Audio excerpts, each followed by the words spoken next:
Baik, selamat pagi, sore, malam ya.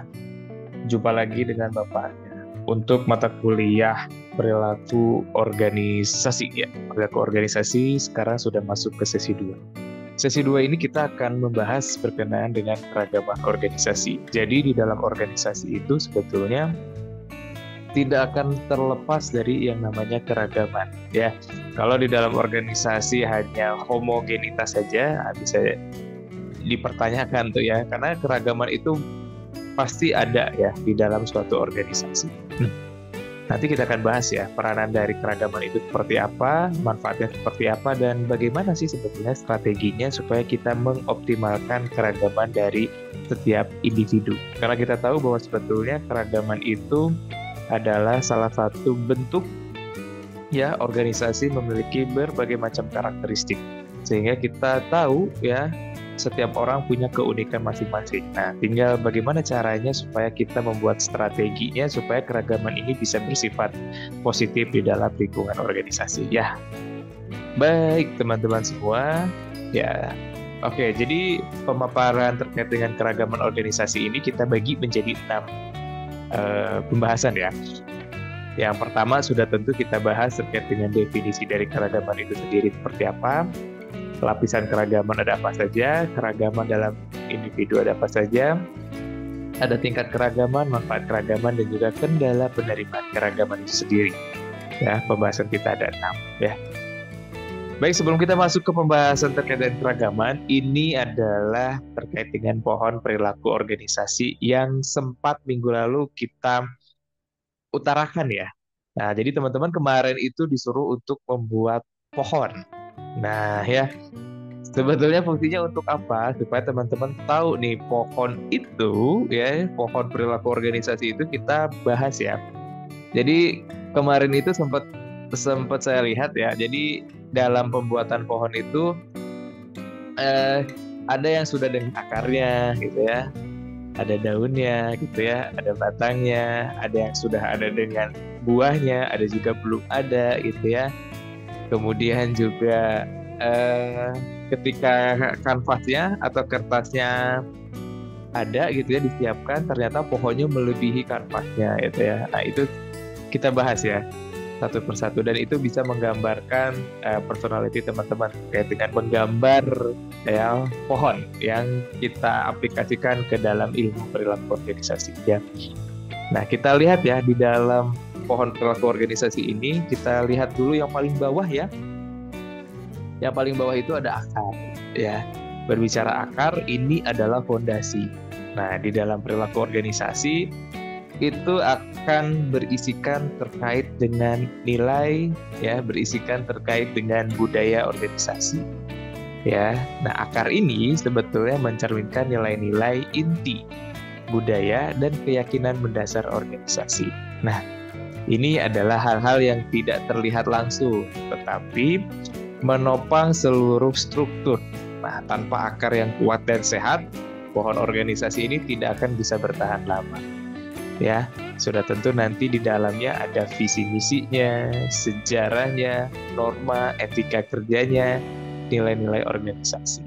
Nah, bisa saja ya teman-teman yang belum menggambar pohon dengan akarnya, nah, bisa saja belum punya visi dan misi. Ini belum ya, bukan berarti tidak punya, tapi belum punya ya. Kemudian etika kerjanya juga belum memadai. Nah ya, nah, ini jadi salah satu apa ya filosofinya ya teman-teman, ketika sudah bisa membuat akarnya itu sudah punya pondasinya walaupun tidak terlihat gitu ya. Nah itu terkait dengan akar ya. Kemudian ketika kita masuk ke atasnya lagi ya, bagian yang lebih atas dari akar itu ada batang, ada struktur dan juga sistem organisasi. Nah kalau kita lihat ya, batang adalah kerangka kerja utama yang menopang aktivitas organisasi yang menghubungkan ya besar dengan hasil atau perilaku karyawan dan performa. Nah, ini biasanya berisikan terkait dengan struktur organisasi, koordinasi, kebijakan, dan mekanisme pengambilan keputusan. Karena ini erat kaitannya dengan yang sifatnya menopang aktivitas organisasi. Kalau saya lihat sih sebagian besar sudah membuat yang namanya batang ya. Jadi tidak ada pohon tanpa batang ya sebetulnya ya. Sebagian sudah membuat batang ya. Oke, lanjut lagi. Ada cabang ya. Dalam pohon itu ada cabangnya. Nah, kalau cabang ini di dalam organisasi itu mencerminkan departemen, unit, dan tim dalam organisasi ya. Masing-masing cabang itu memiliki peran yang berbeda, tetapi saling terhubung dan tumbuh dari batang yang sama. Ya, contoh misalkan departemen yang secara fungsional ada SDM, keuangan, marketing. Kemudian juga ada tim kerja lintas fungsi dan peran tanggung jawab antar individu. Semakin banyak cabangnya, maka sebetulnya peranan dari setiap personality semakin bagus. Artinya adaptasinya akan semakin bagus. Ya, ini nanti erat kaitannya dengan sikap kerja, motivasi, kepuasan kerja, gitu ya, kepemimpinan. Kemudian juga teman-teman akan pandai memahami terkait dengan konflik, komunikasi, dan dinamika sosial. Ya, seperti itu. Kemudian kita berbicara terkait dengan daun. Nah, ya, kalau berbicara terkait dengan daun, ini menggambarkan output nyata yang terlihat dari perilaku individu. Ya, ini erat kaitannya juga terkait dengan konflik, ya, kepemimpinan dan kerjasama tim. Ya, nah ya, kerjasama tim. Jadi buah itu adalah hasil outputnya seperti itu. Ya, kemudian ada buah. Nah, buah itu sebetulnya mewakili hasil akhir dari perilaku organisasi yang efektif. Seperti ada inovasinya, ya, reputasi dan keberhasilan bisnis. Nah, buah yang berkualitas tumbuh dari akar yang sehat, batang yang kuat, dan daun yang rimbun. Nah, ini nanti orientasinya sudah tentu nanti terkait dengan kinerja organisasi, kepuasan pelanggan, daya saing, dan budaya kerja yang sehat dan serta adaptif. Biasanya kalau di dalam tes psikotes, ketika gambar pohon banyak buahnya, itu menjadi daya tarik tersendiri orang untuk direkrut karena orientasinya sudah ke kinerja, orientasinya sudah ke kepuasan pelanggan, dan juga mencerminkan budaya yang sehat dan juga adaptif seperti itu ya. Kemudian lanjut lagi ada lingkungan sekitar atau konteks ya. Nah, lingkungan sekitar ini itu nanti erat kaitannya dengan tren, globalisasi, dan juga perubahan-perubahan serta regulasi. Apakah patuh terhadap regulasi atau tidak ya. Nah, kebanyakan ketika ada kanvas, kertas ya, sebaiknya menggambar pohonnya itu utuh penuh. Jadi memaksimalkan wadah yang ada. Ya, sehingga perannya menonjol tuh teman-teman semua di situ. Nah, tapi ada juga beberapa orang ketika menggambar ya tidak utuh ya, sebagian itu melebihi kanvasnya, melebihi kertasnya. Nah, biasanya itu ada kecenderungan tidak patuh terhadap aturan dan regulasi yang ada. Nah, makanya ketika nanti ada tes psikotes seperti ini, teman-teman menggambarnya penuh, tapi tidak melebihi kertas yang ada. Karena itu merepresentasikan terkait dengan psikologi teman-teman untuk sedikit acuh dan skeptis terhadap regulasi dan juga kebijakan yang dibuat oleh wadah atau perusahaan, teman-teman semua. Ya, oke, ini pohon perilaku organisasi yang ada di pertemuan 1 ya, pembahasannya seperti itu. Jadi silakan nanti ini menjadi salah satu cerminan diri teman-teman terkait dengan hasil gambaran pohon organisasi, perilaku organisasi seperti itu ya. Apakah orientasinya sudah ke kinerja atau belum gitu ya? Apakah sudah cukup fondasinya untuk mencari pekerjaan atau bekerja di lingkungan organisasi? Nah, silakan ya, ini menjadikan cerminan diri bagi teman-teman semua. Ya, baik. Lanjut ya. Sekarang pembahasan kita masuk ke definisi keragaman. Kalau kita lihat secara definisi, keragaman itu berkaitan dengan perbedaan individu ya, yang membuat mereka unik dan berbeda dari satu dengan yang lainnya. Sudah tentu manusia itu kan adalah makhluk yang memiliki ciri khas tersendiri. Setiap perbedaan ini sebetulnya mempresentasikan suatu keragaman. Kalau kita lihat strukturnya dan lapisan keragaman, ya, teman-teman lihat di sini ya, saudara sekalian lihat di sini ada dimensi internal.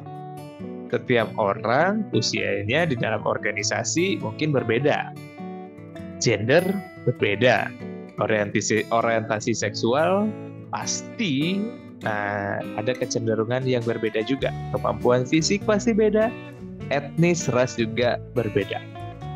Ini adalah dimensi internal kepribadian. Ya, ada usia, ya, setiap organisasi usianya kan berbeda-beda ya. Ada yang usia senja. Kalau di dalam teori generasi ada generasi mature, generasi X, Y, Z, ya. Gender ada laki-laki, perempuan, ya. Kalau di Thailand ada berapa? Ya, Thailand ada 14 gender, ya. Kemudian ada orientasi seksualnya seperti apa, kemampuan fisik, etnis, dan juga ras. Ya, ini adalah dimensi internal. Jadi kita bisa melihat secara langsung ya. Nah, bisa terlihat dengan kasat mata seperti itu. Ya, walaupun sebetulnya orientasi seksual sekarang sudah sulit ya untuk dilihat secara lebih mendalam, tapi secara kasar itu bisa terlihat ya. Kemudian ada lagi dimensi eksternal. Ini membahas berkenaan dengan lokasi geografis, penghasilan, kebiasaan, ya, agama, latar belakang pendidikan, pengalaman kerja, penampilan, status orang tua, dan status pernikahan. Ya, ini tidak bisa kita lihat langsung ya, berarti kita harus melihat datanya. Maka dinamakan dimensi eksternal. Lanjut, ini ada dimensi organisasi. Ya, ini ada bidang kerjanya, divisinya, terkait dengan apa, senioritas tidak, lokasi kerjanya seperti apa, afiliasi perserikatan atau bentuk kerjasama, ada status manajemennya, apakah dia SPV, manajer, dan lain sebagainya. Ya, seperti itu. Ya. Oke, ini adalah strukturnya. Nah, semakin luas, itu semakin sulit untuk kita lihat secara kasat, ya. Nah, ini yang mudah untuk dilihat biasanya ras, etnis ya, karena punya ciri-ciri khusus. Ada kemampuan fisik, itu bisa kita terlihat. Ada usia ya, secara kasar bisa kita lihat ya. Nah, tapi yang lebih penting di sini adalah bahwa sebetulnya dari setiap keragaman ini ya. Nah, ini semakin dalam itu sifatnya semakin pribadi. Ya. Kalau ditanya terkait dengan dimensi organisasional itu sebetulnya masih oke, aman ya. Tapi kalau kita tanya terkait dengan internal, usianya berapa, orientasi seksualnya seperti apa, ya, itu sifatnya lebih pribadi. Makanya itu disimpannya di dalam. Ya, oke. Kalau yang organisasional ini adalah yang sifatnya di organisasi. Ya, ini biasanya pertanyaan-pertanyaan umum dan orang juga akan mudah untuk menjawab. Ya, seperti itu ya. Oke, lanjut lagi. Oke, jadi keragaman organisasi itu ya ada usia, latar belakang personal, pendidikan, gaya hidup, dan pengalaman kerja. Ya, jadi teman-teman semua bahwa sebetulnya seperti ini. Di dalam organisasi kita tahu ya, usia itu bermacam-macam. Maka sebetulnya ketika di dalam organisasi usianya bermacam-macam, bervariasi, itu sebetulnya semakin sehat. Di dalam teorinya Lutan bahwa sebetulnya seperti ini. Di dalam organisasi setidaknya ada 3 generasi. Ya, generasi itu merepresentasikan adanya perbedaan usia. Ya, kita tahu ada generasi yang masih aktif bekerja ya, generasi mature, generasi baby boomer, X, Y, dan juga Z. Setidaknya itu ada 3 generasi. Contoh misalkan ada generasi X, Y, dan Z, atau generasi baby boomer, generasi Y, dan generasi Z. Nah, itu akan lebih baik. Kenapa? Jadi ketika ada keragaman usia, itu dengan ciri khasnya masing-masing, itu bisa menopang organisasi untuk lebih stabil. Ya, sebagai contoh misalkan seperti ini. Ketika ada masalah ya, dan itu Masalahnya kebanyakan di usia generasi Z, orang yang bisa menengahi itu adalah orang yang usianya baby boomer, yang kaya akan pengalaman terkait dengan konflik yang biasanya terjadi di dalam tim atau di dalam organisasi. Contohnya seperti itu. Nah, terkait dengan inovasi, motivasi gitu ya. Nah, biasanya baby boomer akan cenderung lebih monoton. Makanya kita perlu generasi Z nih untuk perlu yang namanya inovasi. Makanya kenapa di dalam organisasi itu ya setidaknya ada 3 generasi ya yang menopang atau yang ada di dalam suatu organisasi, sehingga karakteristiknya menjadi bermacam-macam, sehingga ketika ada permasalahan antar generasi itu bisa menghandle atau membantu memecahkan masalah ya seperti itu. Kemudian juga ada latar belakang personal. Nah, ini menjadikan salah satu bentuk keragaman dalam organisasi. Ada nada intonasinya keras, misalkan orang-orang Sumatera, orang-orang Sunda mungkin lebih flat gitu ya. Eh, Ketika tidak ada knowledge terkait dengan keragaman, bisa menjadi salah paham. Nah ya, latar belakang suku, ras ya, personal itu ya bentuknya ya. Nah, itu salah satu tantangannya di situ. Tapi ketika keragaman itu dibuat menjadi bungkusan yang positif, gitu ya, kita juga perlu berbagai macam ras, suku, gitu ya, supaya membuat suasana organisasi itu bervariatif, gitu ya, supaya ngeblend, supaya lebih mencair dan membangun, seperti itu. Jadi ada persilangan, ada apa namanya pengalaman, ya berbagi pengalaman seperti itu ya. Ada pendidikan, pendidikan juga sama ya. Ini tidak semuanya mungkin lulusan S1, tidak semuanya lulusan S2, tapi pendidikan ini bisa membantu ya, membantu untuk bisa dalam bertanggung jawab terkait dengan pendidikan yang telah diemban. Semakin tinggi pendidikan, harusnya bisa lebih bijaksana lagi dalam menyikapi setiap persoalan di dalam organisasi. Ya, seperti itu. Kemudian gaya hidup setiap orang pasti beda-beda, disesuaikan dengan gaji biasanya ya, tapi tidak semua seperti itu. Gaya hidup biasanya adalah suatu kebiasaan. Nah, kebiasaan ini menjadi salah satu keragaman dalam organisasi. Ya, ada pengalaman kerja, ya, ini nyambung sebetulnya dengan gaya hidup, ya. Ketika pengalaman kerjanya sudah senior, banyak pengalamannya, ya pasti gaya hidupnya juga akan menyesuaikan dengan pengalaman kerja. Jadi gaya hidup itu biasanya ada yang positive vibes, ada negative vibes ya. Dan ini sebetulnya terintegrasi dengan pengalaman kerja seperti itu ya. Nah, pengalaman kerja biasanya yang pengalamannya banyak sudah tentu menjadi senior di dalam organisasi ya. Baik, jadi di dalam tingkat keragaman itu kita lihat ada 2 level ya. Keragaman level permukaan adalah perbedaan-perbedaan dalam karakteristik yang mudah dinilai. Jenis kelamin, ras, etnis, umur ya, atau kecacatan yang tidak selalu merefleksikan cara orang berpikir atau merasa, tetapi dapat memunculkan stereotype tertentu ya, asumsi tertentu. Kemudian juga ada keragaman level dalam ya, deep level. Ini biasanya adalah perbedaan-perbedaan dalam nilai ya, kepribadian atau preferensi kerja yang menjadi lebih penting secara progresif ya, bisa mengenal orang dengan lebih baik lagi. Ya, ini tingkat keragamannya. Ada deep, ada permukaan. Nah, terkait dengan manfaat keragaman, ini sebetulnya barusan sempat sedikit kita singgung ya. Nah, jadi akses perubahan pasar itu biasanya disesuaikan dengan gaya hidup, gitu ya, kebiasaan-kebiasaan. Nah, kebiasaan-kebiasaan itu bisa kita ketahui dengan adanya pegawai yang punya kebiasaan yang sama. Gitu. Ini bisa menjadi salah satu preferensi ketika untuk pengambilan keputusan terkait dengan strategi yang berkenaan dengan kebijakan-kebijakan dari organisasi, seperti itu ya.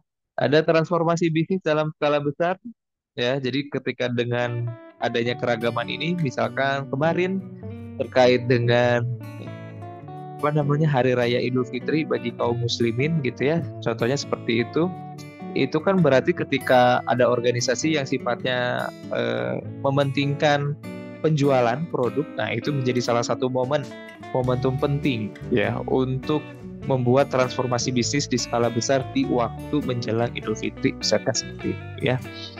Kemudian pelayanan konsumen dengan kualitas prima. Jadi ketika kita mengenal keragaman, ada konsumen yang punya berbagai macam keragaman, itu bisa menjadi preferensi untuk pelayanan konsumen berkualitas dari segi bahasa, gestur, dan lain sebagainya ya. Kemudian juga ada pemberdayaan tempat kerja, itu disesuaikan dengan keragaman di setiap organisasi. Ada keberlanjutan proses belajar ya. Oke, itu manfaat dari keberagaman. Jadi semakin beragam itu sebetulnya semakin baik. Intinya adalah seperti itu. Ya, jadi bisa mengambil keputusan itu tidak hanya monoton, tetapi kita bisa melihat dari aspek atau sudut pandang yang lain. Ya, seperti itu. Nah, kalau misalkan barusan kita berbicara terkait dengan manfaat, ternyata ada kendalanya juga ya. Nah, kendalanya yang pertama ada prasangka.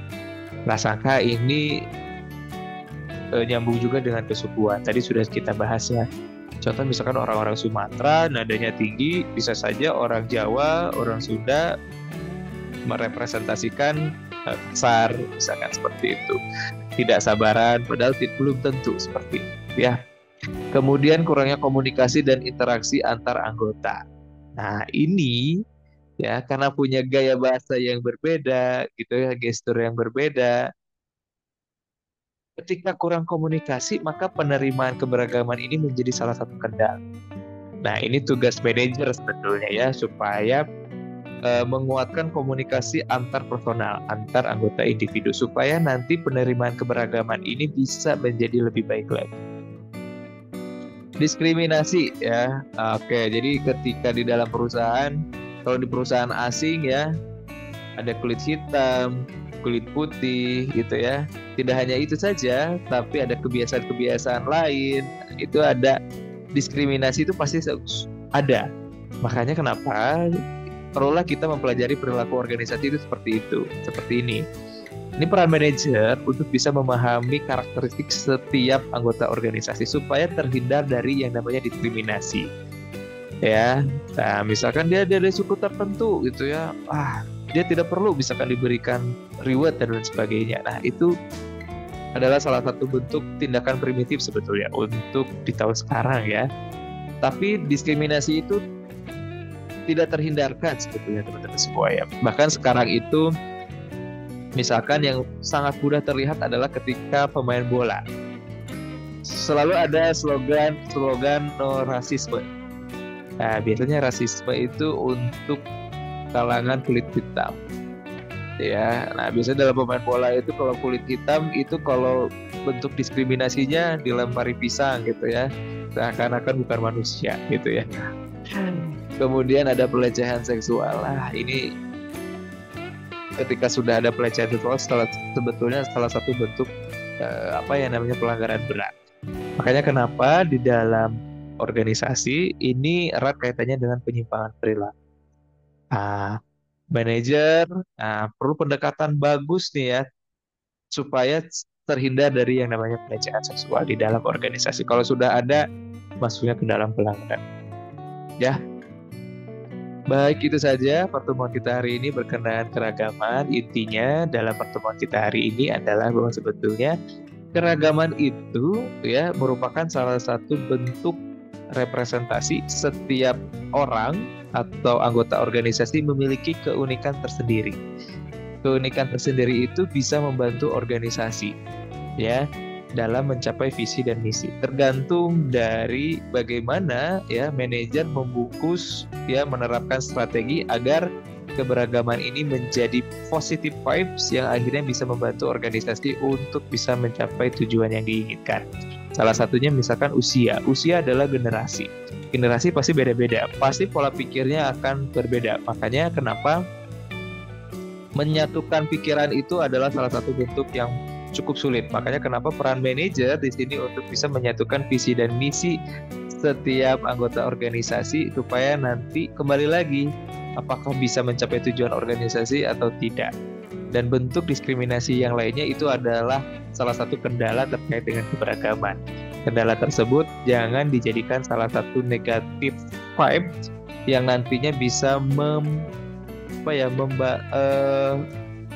memecah konsentrasi para anggota organisasi untuk bisa mencapai tujuan organisasi. Dan itu nanti masuknya ke budaya organisasi. Ketika diskriminasi, bentuk kendala keberagaman yang lainnya sulit untuk bisa diterima, nanti akan memunculkan budaya organisasi yang tidak kondusif. Kuncinya adalah keberagaman ini bisa dialokasikan, bisa diimplementasikan, bisa dibuat strategi supaya bisa membaur dan juga bisa digunakan untuk membantu organisasi untuk mencapai tujuan yang diinginkan. Ya, baik, itu saja untuk pertemuan kita hari ini. Terima kasih banyak atas perhatiannya. Kita masuk ke pertemuan 3. Kita akan hybrid ya. Kita akan tatap muka. Terima kasih. Sampai jumpa ke pertemuan selanjutnya. Hatur nuhun.